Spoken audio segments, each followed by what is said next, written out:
how well he must know it.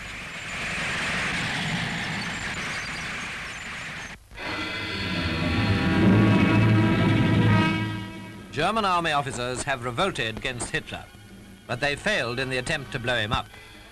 There was a previous failure in the beer cellar at Munich in 1939, and Hitler is said to regard himself as having a charmed life under the special providence of the Almighty.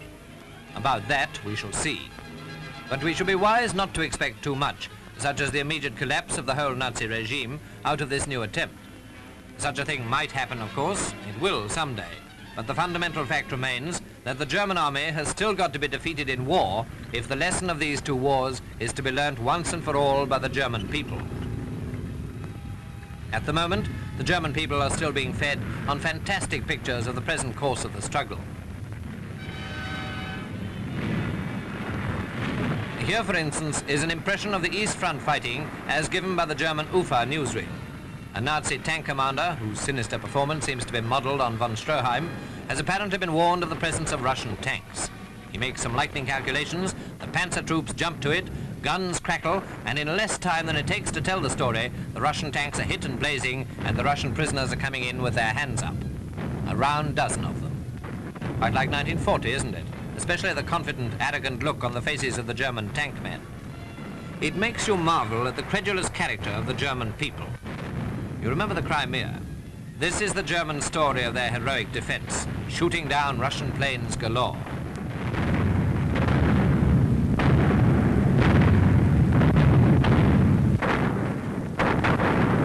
And finally, when the High Command decided that they didn't want the territory any longer, an orderly and dignified withdrawal of all their forces by sea.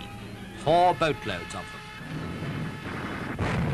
What was the real story of the Crimea? Lightning Russian advances, shattering armoured blows at the German garrisons, and prisoners. Yes, German prisoners by the thousand.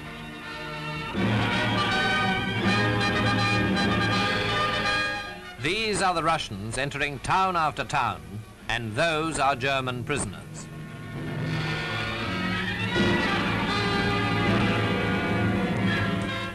Another Russian advance, more columns of German prisoners. Another town entered, and more prisoners. One of these days, the Germans will catch up with realities. The great mass of them are still living in their dream world of 1940. When they wake up, what a desperate realization that will be for a people that knows no compromise between lust of conquest and abject self-pity and despair.